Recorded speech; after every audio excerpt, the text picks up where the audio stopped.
Welcome to another episode of Tested VR. I'm Adam Savage in my cave with a show and tell that speaks to my history as a maker. And I want to talk a little bit about that. I mean, I could abstract it and generalize about our histories in employment at our skill base in general, but since I know making, that's what I'm going to speak to. Every maker goes through all sorts of different iterations of what kind of maker one is. I have been a maker in the theater industry, which is different than being a maker in the commercial special effects industry, which is different than the film special effects industry. And each of those stages at which I thought my job was, which I put my skills into a specific part of a discipline, taught me different things about making. But before all of that, I called it sculpture, and I made a ton of sculpture. I grew up in a house with an artist. My father was a painter, and so it was natural for me to think about outputting the things I was interested in, outputting them as something called art. And that's what is in this box here, and I'm going to show it to you in a minute. But first, I just want to talk about one of my other obsessions, which is I have an obsession with many. Okay, there's something in there that's rocking back and forth. Shush.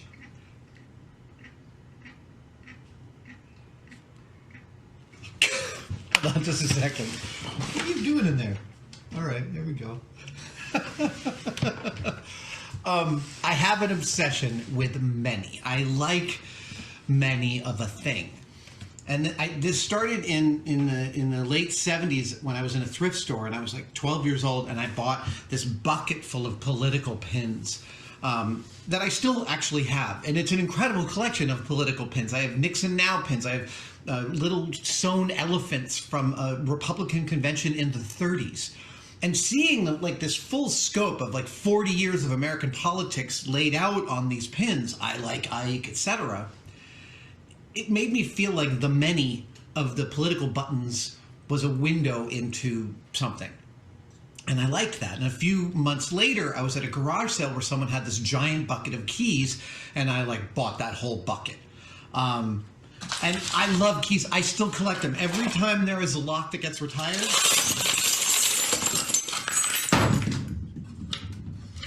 I keep the keys. I can't throw keys out. Somehow, these objects are so compelling to me, and I've been collecting them since I was 14 years old. This is not my full collection of keys. No. Because back in the early 90s, when I was first working in commercial special effects, I started building some really brand new skills in commercial special effects. This was working in Jamie Heinemann's model shop at Colossal Pictures. I started learning painting techniques, weathering techniques. I started learning casting and mold making, and that's how this box came about.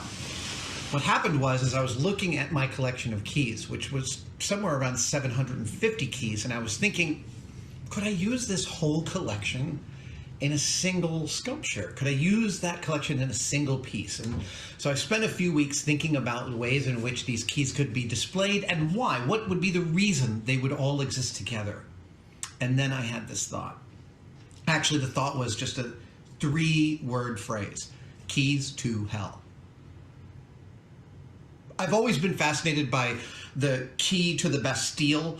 During the French Revolution, when the French stormed the Bastille, the Marquis de Lafayette, who had famously served as an aide-de-camp to George Washington, who was there in France helping to foment the French Revolution, took the main key of the Bastille and sent it to Washington. I love this idea of the key as a symbol of opening, and I was thinking, hell would have keys. The Bastille was a version of hell. There was keys there. I could make a version of the keys to hell, and so I did.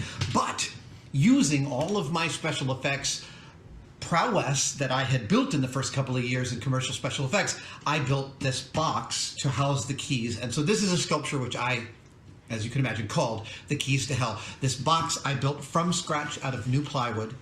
I burned it with a blowtorch. I wire brushed it. I waxed it. I polished it. I burned it again until I really brought out all of this weird texture in the plywood. The fixtures, the hinges, the handle, the locks all came from an old steamer trunk I dragged off the street.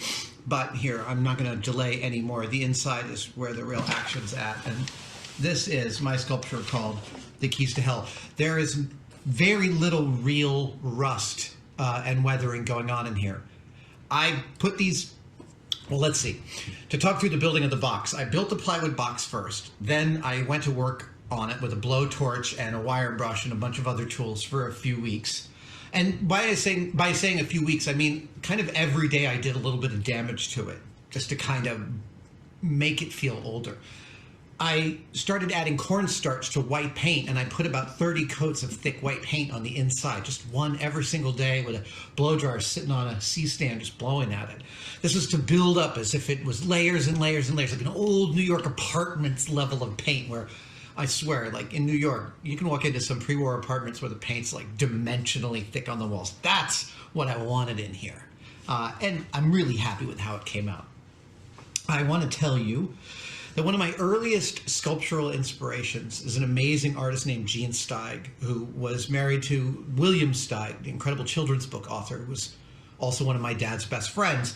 Gene Steig is my favorite sculptor in her own right, and was so encouraging of me as a family friend. And one of the things Jean said to me when I showed her this piece was she complimented me on not putting anything into that little glass enclosure at the bottom. I knew that the enclosure belonged in this box. I still don't know what belongs in it, but since nothing has occurred to me to put in it, I left it empty, and Jean told me that that was a courageous, creative choice. And I'm always going to beam from that compliment.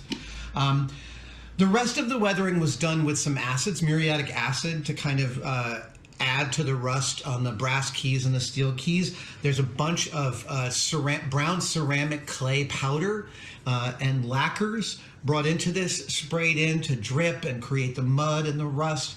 And then finally, I think I went at this with a little bit of some verdigris paint to actually augment that brass green. The famous green of the Statue of Liberty is, of course, the patina of copper when it gets weathered. And I added some of that phthalo green to this just to kind of fill it out.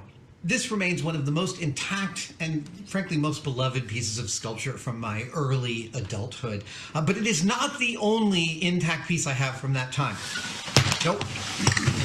I have another piece which I'm dying to show you, which actually speaks to the whole reason I make things to begin with. I said that the hardware from the key box came from an old steamer trunk.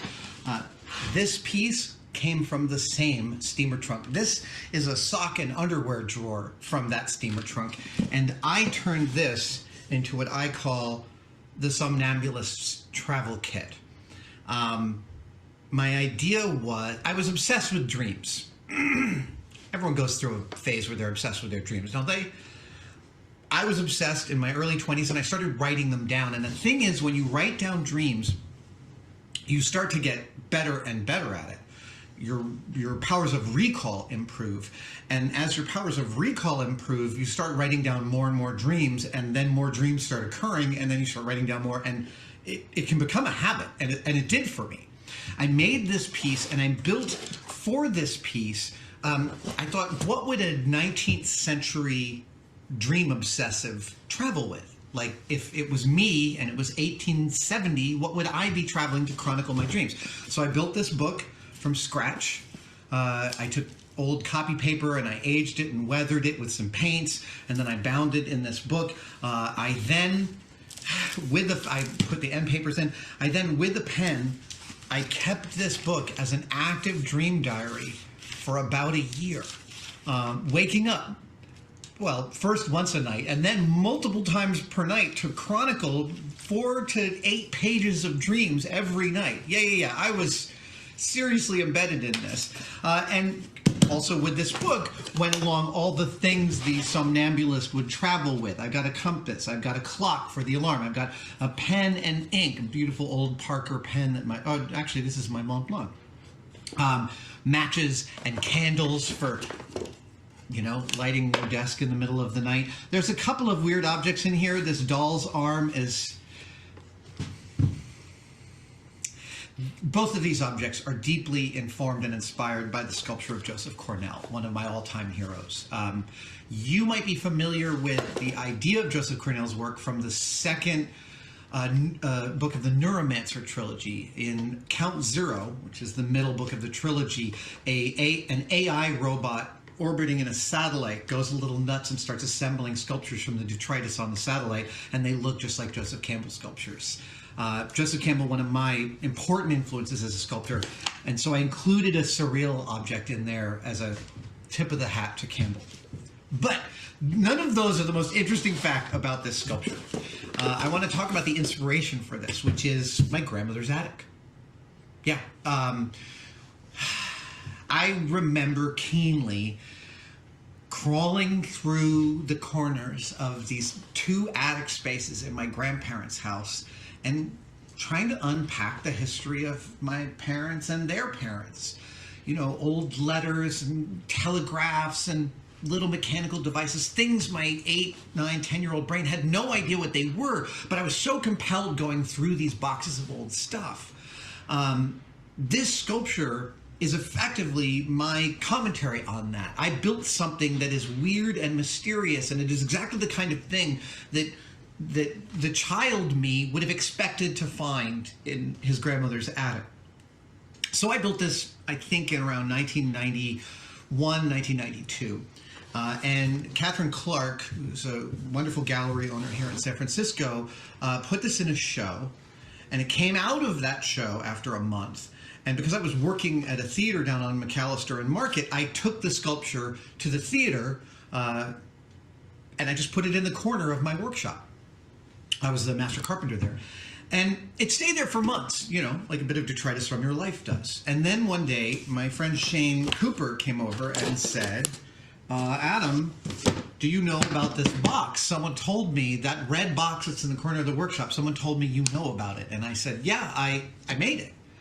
And Shane went, you made it? It was really upsetting to him to hear this. And I was like, yeah, I built it. It's a sculpture. And he was like, okay, because I found it like 2 weeks ago, and I opened this diary, I opened this book, and I couldn't understand any of the writing. It was really surreal and bizarre, and I felt like this was a 100-year-old object, and its purpose and its structure was a total mystery to me. I've been obsessed with it. I've been asking everybody about it. I've been trying to find information.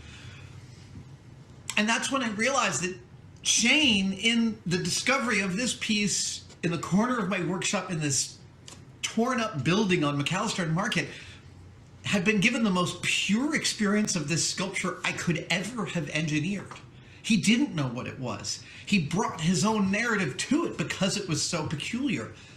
This is exactly the feeling that I had in my grandmother's attic, and it made it clear to me that if I was going to be a sculptor, I would have to make things that I would then hide in people's attics and basements for them to discover years later and try and piece together what part of reality this represented. I think it's obvious that I did not embark on that particular career as a sculptor, sneaking into people's houses and hiding things in them. But I still maintain that experience Shane had with this was the perfect fulfillment of the reason I built it in the first place. I want to talk about this one dream in particular because at this point in my dream chronicling, I was so good at it, I remembered almost too much to write down in the period of time I had to stay awake before I fell back asleep. And in this case, I wrote an outline. And I will tell you that even the next morning, this outline made no sense to me whatsoever. Let me read it to you. Mom, Dad, good death, strange man, empty lot, elevator, Turkish woman, back to location, arrive, plane, German, pessimism, English, crazy man, I am the god of weather? None of that rings a bell. But here it is. Happened in my head. The story that the objects around us tell us about the world and about ourselves that's my life's mission. It's why I make everything I make here in the cave. Thank you guys for joining me for this deeper than I expected show and tell. And I will see you guys next time.